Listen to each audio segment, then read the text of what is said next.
ఆలోచన చేయాలా. ఎందుకంటే మహిళల గౌరవాన్ని, మహిళల ఆత్మగౌరవాన్ని కించపరిచే విధంగా ఇప్పుడున్నటువంటి ఏబిఎన్ ఛానల్ అంటేనే ఒక బూత్ ఛానల్గా, ఒక లేనిపోయినట్టు కళ్ళబొల్లి మాటలు, కల్పితాలన్నీ కల్పించుకోవటం అనేటువంటిది గత కొన్ని సంవత్సరాలుగా మనం చూస్తా ఉన్నాం. ఈరోజు జగన్మోహన్ రెడ్డి గారిని ఎదుర్కోలేక మహిళల్ని, అంటే వైఎస్ఆర్ కాంగ్రెస్ పార్టీలో ఉన్నటువంటి నాయకుల యొక్క సతీమణులని, నిజంగా ఆ మాట మీరు అన్నారనంటే మీ ఇంట్లో ఆడవాళ్ళు లేరా? మీ ఇంట్లో కూడా ఆడవాళ్ళు ఉన్నారు కదా, మీకు చెల్లెళ్ళు ఉన్నారు కదా, మీకు ఒక కుటుంబం ఉంది కదా.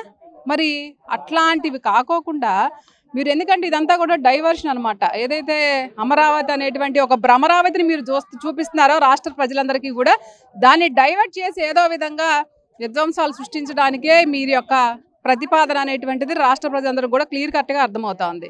ముందు మీరు ఇచ్చినటువంటి హామీలు ఇవ్వండి. ఇంత ఉన్నటువంటి వాడివి, చంద్రబాబు నాయుడు గారు ఇచ్చినటువంటి హామీలు ఒకటి కూడా నెరవేర్చలేకపోతా ఉంటే నువ్వు ఎప్పుడు అడగవు, నీ ఛానల్ ఎప్పుడు అడగదు, నీ పేపర్ ఎప్పుడు రాయదు. కానీ ఈరోజు మాత్రం మహిళల్ని కించపరిచే విధంగా నువ్వు మాట్లాడుతున్నావంటే మహిళల మీద నీకున్నటువంటి అహంకారం ఎంతో ఒకసారి రాష్ట్ర ప్రజలు గమనిస్తూ ఉన్నారు. నువ్వు క్షమాపణ చెప్పపోతే ఇంకా పెద్ద ఎత్తున మా నాయకులతో మేమందరం కూడా పెద్ద ఎత్తున నీకు బుద్ధి చెప్పేటువంటి రోజులు దగ్గరలోనే ఉన్నాయని కూడా ఈ సందర్భంగా తెలియజేస్తాను.